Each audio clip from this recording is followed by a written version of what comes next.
దేవుని పరిశుద్ధ నామముకు మహిమ కలుగును గాక. ప్రియ దేవుని బిడ్డలారా, మీరందరూ కూడా సురక్షితంగాను ఆరోగ్యంగాను ఉన్నారని నేను నమ్ముతున్నాను. ఈ క్రీస్తు పరిచర్య అనేటువంటి యూట్యూబ్ మాధ్యమం నుండి ఈ దినపున శుభాభివందనాలు మీకు అందరికీ నేను తెలియజేస్తున్నాను. ప్రియ దేవుని బిడ్డలారా, ఎంతైనా కూడా కొన్ని భయంకరమైనటువంటి దినాల్లో మనము నివసిస్తుంటున్నాం. నిన్నటి దినాన మంచి దైవ సేవకుడు, దేవునిలో బహుబలముగా వాడబడినటువంటి వ్యక్తి, అనేక మందికి సహాయం చేసినటువంటి వ్యక్తి ప్రవీణ్ పగడాల గారిని కోల్పోయినటువంటి స్థితిలో క్రైస్తవము ఉన్నటువంటి స్థితిని బట్టి నేను ఎంతగానో కలత చెందానన్నటి దినాన ఆ విషయం నాకు తెలిసినప్పుడు, ఏదేమైనా కూడా న్యాయపరమైనటువంటి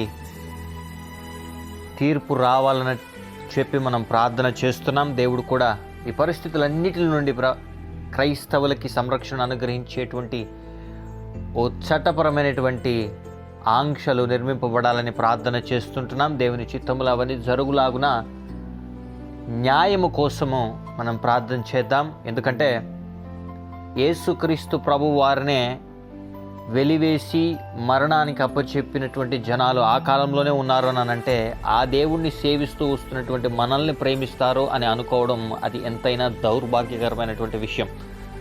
ఆయనను సరే యేసుక్రీస్తు ప్రభువారు పరిశుద్ధ లేఖన గ్రంథాల్లో నుండి మనకు ముందుగానే తెలియచేసినట్లు, నా నామం పేరిట మీరు అనేక మంది దగ్గర హింసింపబడతారు, మిమ్మల్ని అనేక మంది హింసలకు గురి చేస్తారు, మరణానికి గురి చేస్తారు, ఆయనను మీరు సంతోషించుడి, పరలోకమందు మీకు ప్రతిఫలం అధికమగునని సెలవిచ్చిన రీతిని బట్టి పౌలు కాలాల్లోనే స్టెఫను యేసుక్రీస్తు ప్రభువారి గురించి, బాప్తిస్మము గురించి ప్రకటిస్తూ వస్తుంటున్నప్పుడు మనుషుల్ని ఉసిగొలిపి స్టెఫనును చంపించేలాగా చేసినటువంటి సౌలుని పౌలుగా దేవుడు ఎలా మార్చాడు అన్నటువంటి విషయాన్ని కూడా మన బైబిల్ గ్రంథంలో క్షుణ్ణంగా చూసాం.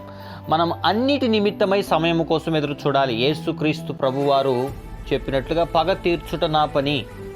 ఏదైనా తప్పు జరిగినప్పుడు, ఎక్కడైనా అన్యాయం జరిగినప్పుడు మనం దాన్ని న్యాయం కోసం నిలబడడం తప్పు కాదని మనం ఎలా భావిస్తామో, దేవునికి కూడా మనం అవకాశం అనుగ్రహించినప్పుడు దేవుడు ఖచ్చితంగా కార్యం చేస్తాడు. అనేక మంది వేల దైవ జనులు కానివ్వండి, కొన్ని సంఘాల నుంచి ప్రతినిధులు కానివ్వండి, కాపరులు కానివ్వండి, విశ్వాసులు కానివ్వండి, రాజమండ్రి ప్రాంతానికి తరలి వెళ్ళి అక్కడ న్యాయము కోసం వారు చేస్తున్నటువంటి పోరాటాన్ని బట్టి నేను ఎంతగానో ప్రభుకి కృతజ్ఞతాస్తుతులు చెల్లిస్తున్నాను. ఈ రకంగా క్రైస్తవులలో ఏ రకమైనటువంటి దాడి జరిగినను, ఏ రకమైనటువంటి అన్యాయం జరిగినను ముందుకు వచ్చి నిలబడేటువంటిగా వ్యక్తులుగా మనం ఉండాలన్నటువంటి విషయాన్ని మనం జ్ఞాపకం చేసుకోవాలి. ప్రియదేవుని బిడ్డలారా, ఆ సన్నివేశాన్ని జ్ఞాపకం చేసుకుంటే నా హృదయం ఎంత కలవరపడిందంటే అంత కలవరపడింది. ఎందుకనంటే గొప్ప దైవ సేవకులకి ఈ రకమైనటువంటి పరిస్థితులు జరుగుతుంటున్నప్పుడు, మారుమూల ప్రాంతాల్లో, కుగ్రామాల్లో సేవ చేస్తున్నటువంటి వారి పరిస్థితి ఇంకెంత దయనీయంగా ఉంటుందో తెలుసుకుంటేనే, ఊహించుకుంటేనే కొంచెం విచారింపదగినటువంటి విషయం. ఆయనను దేవుని మీద భారం వేస్తున్నాం. దేవుడు ఖచ్చితంగా ఈ పరిస్థితి నిమిత్తమే మనకి న్యాయం తీర్చాలని ప్రార్థన చేద్దాం.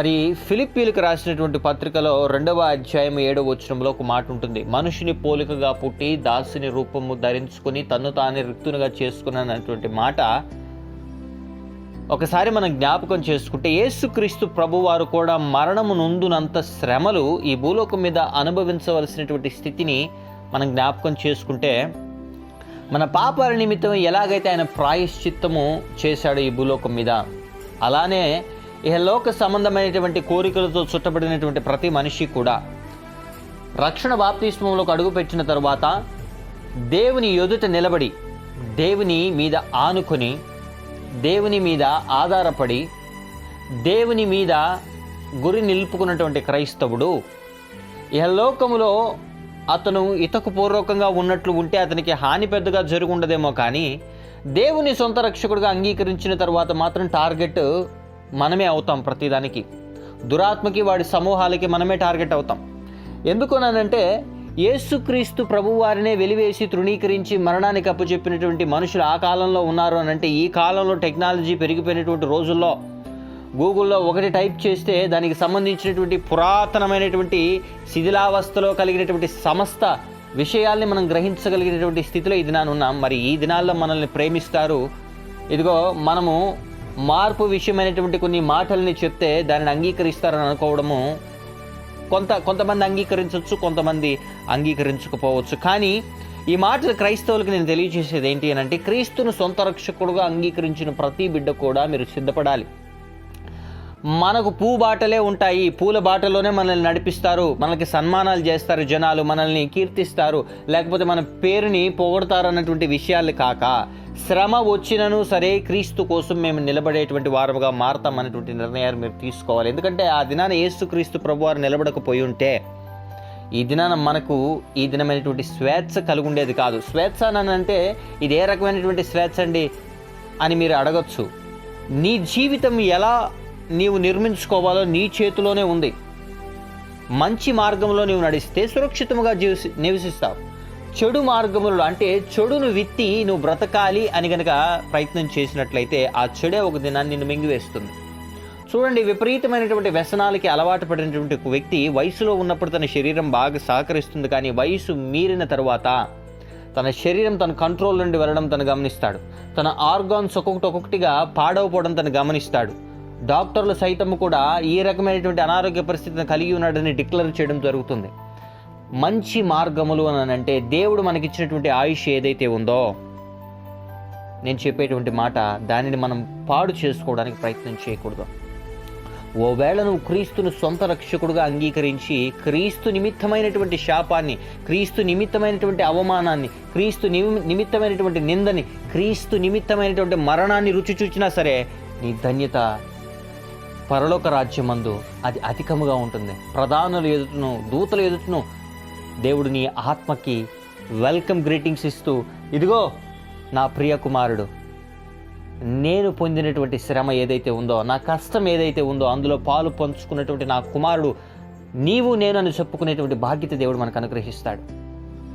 తన సొంత కుమారుని వెనక్కి తీయక మన కోసం అప్పచెప్పేసినటువంటి ఆ తండ్రి మనం కష్టాల్లో ఉన్నప్పుడు, బాధల్లో ఉన్నప్పుడు చూస్తూ ఎందుకు విడిచిపెడతాడు?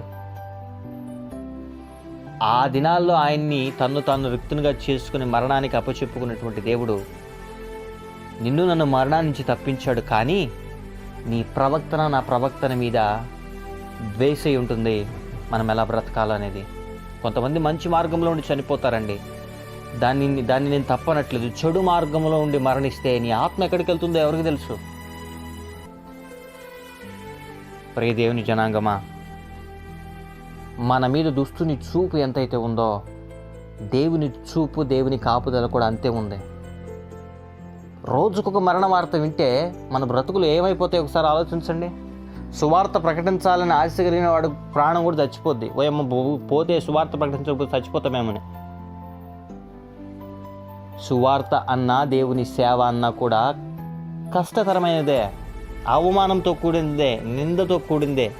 ఎందుకంటే మన దేవుడు మన కోసం నిందను అనుభవించాడు, మరణాన్ని అనుభవించాడు. మన జీవితాల్లో కూడా హృదయం బద్దలే పరిస్థితులు, ఇరుకులు, ఇబ్బందులు అన్నీ వస్తాయి. వాటిని చూర్చి మీరు జడియొద్దు. దేవుని వైపు చూడండి. ఆయన మీకు సమాధానాన్ని అనుగ్రహిస్తాడు. ఆయన మీ కుటుంబాన్ని కాపాడతాడు. నేను చెప్పదలుచుకున్నటువంటి మాట ఏంటి అంటే, ఏ దేవుడిని నువ్వు సొంత రక్షకుడిగా అంగీకరించావో ఆ దేవునికి కలిగినటువంటి శ్రమలు నీకు ఇంకా కలగలేదు. కానీ అటువంటి శ్రమలు నీకు కలుగుతున్నాయని నువ్వు భావించిన ఎడలా దేవుని సన్నిధిలో ప్రార్థన చేయి. వాటిని ఎలా ఎదిరించాలో, ఎలా పోరాడాలో దేవునికి శక్తిని అనుగ్రహిస్తాడు.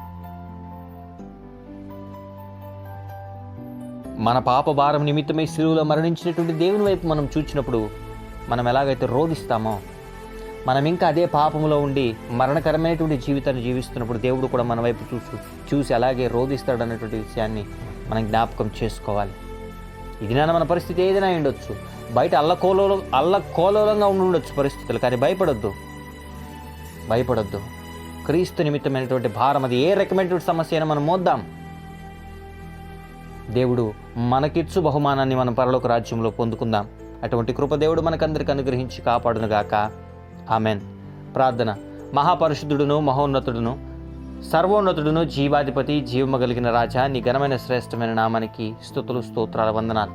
నీ నిమిత్తమైన శ్రమను అనుభవించడానికి ఎంతమందికైతే ప్రభా నాయన ఆశ కలిగి ఉందో ప్రభా, ఇదిగో నిన్ను సొంత రక్షకుడుగా అంగీకరించిన దానికి శ్రమలు వస్తాయని చెప్పి తిరిగి లోకంలోకి వెళ్ళిపోకుండా మరణమైనను సరే నీ దగ్గరే నేను ఉంటాను ప్రభా, నిన్నే సేవిస్తానని ఎంతమంది బిడ్డలైతే ప్రభా నాయన ఈ దినాన నిర్ణయం తీసుకుని ముందుకు వస్తున్నారో, బిడ్డలకి, బిడ్డల కుటుంబాలకి, వారి ఆత్మ దేహ శరీరాలకి సంరక్షణ అనుగ్రహించమని ప్రార్థన చేస్తున్నాను. ఎంతమంది బిడ్డలైతే అనుదిన దేవుని వాగ్దానాన్ని వింటున్నారో, ఈ మాటలు విని ధైర్యం తెచ్చుకుని నీ కోసం నిలబడడానికి, నీ పని చేయడానికి నడుము కట్టుకుంటున్నారో, బిడ్డలందరినీ కూడా ప్రభా నాయన నీ ఉన్నత స్థితిలో నిలిపి నడిపించి గొప్ప స్థితిలోకి తీసుకురమ్మని ప్రార్థన చేస్తున్నాం. మరి ప్రభా నాయన జరిగినటువంటి పరిస్థితులు నీ చేతులకు అప్పచెప్తున్నాం ప్రభా. క్రైస్తవుల పక్షాన ప్రభా నాయన ఇదిగో నీ ఒక ప్రభా నాయన సంరక్షణని ప్రభా నాయన మాకు అనుగ్రహించండి. మా ప్రాంతాలకి, మా దేశాలకి, మా సంఘ కాపర్లకి, సంఘంలో ప్రతి విశ్వాసుల కుటుంబాలకు కూడా నీ దూతల కాపుదల పరిచర్య ఉండునుగాక. ఎటువంటి బిడల మీద ఎటువంటి దుష్టుడి కనుచూపైనను లేకుండా ప్రభాన ప్రతి బిడల్ని ప్రభా నీవు కాపాడమని ప్రార్థన చేస్తుంటున్నాం. మరి ప్రభానైనా ఆ దైవదాసుని కోల్పోయినటువంటి కుటుంబానికి ప్రభానైనా నీవు నెమ్మదిని అనుగ్రహించండి, వారి గాయాల్ని మాన్పమని ప్రార్థన చేస్తున్నాం. ఆ విషయమైనటువంటి న్యాయ తీర్పును మాకు అనుగ్రహించమని ప్రార్థన చేస్తున్నాం. ఎంతమంది బిడలైతే ఈ దినాన వివాహ దినాలు, జన్మదినాలు జరుపుకుంటున్నారో నీ సహాయాన్ని అనుగ్రహించండి. ఎంతమంది బిడలైతే న్యాయ తీర్పు నిమిత్తమై ఇక్కడి నుంచి బయలుదేరి ప్రభానైనా ఆ రాజమండ్రి ప్రాంతంలో ప్రభాన న్యాయ తీర్పు కోసం పోరాడుతున్నారో, బిడ్డలకు కూడా ఎటువంటి హానికరమైనటువంటి పరిస్థితులు అక్కడ కలగకుండా శాంతికరమైనటువంటి వాతావరణాన్ని అక్కడ నెలకొల్ప చేయమని నిన్ను బ్రతిమలాడుతున్నాం ప్రభా. నీ సహాయాన్ని అనుగ్రహించండి. మరి ప్రతి బిడ్డకి ఇది నీ దీవెనను అనుగ్రహించండి. ఉద్యోగ నిమిత్తమైన, వివాహ నిమిత్తమైన, పరీక్షల నిమిత్తమైనను, పరీక్షలు రాసి ప్రతిఫలాల నిమిత్తాలను ఏ రకంగా బిడ్డలు సిద్ధపడినను నీ సహాయాన్ని అనుగ్రహించమని ప్రార్థన చేస్తున్నా. బిడ్డల్ని లేవనెత్తండి. ఈ దిన దీవెలతో బిడ్డల్ని నింపి నడిపించి ఉన్నతమైనటువంటి స్థితిలో నిలబెట్టమని, విదేశాల్లో ఉన్న మా ప్రియ బిడ్డలు కూడా రక్షణను అనుగ్రహించమని, ఎంతమంది అయితే ప్రభు అనుదిన దేవుని వాగ్దానాన్ని వింటున్నారో ఆ ప్రతి కుటుంబంలో కూడా రక్షణ, ఆయా సౌభాగ్యము ప్రభానైనా ఉన్నతమైనటువంటి స్థితిలో ఆ బిడ్డలు ఉండలాగిన ప్రకటిస్తుంటుండగా నీ సహాయాన్ని అనుగ్రహించమని, స్తుతి ఘనత మహిమ ప్రభావాలను నీకే ఆరోపిస్తూ యేసయ్య పరిశుద్ధమైన నామమున ఈ ప్రార్థన విన్నపములు అడిగి పొందుకుని ఉన్నాం మా ప్రియ పరలోకపు తండ్రి. Amen, amen, amen. Praise the Lord. May God bless you all.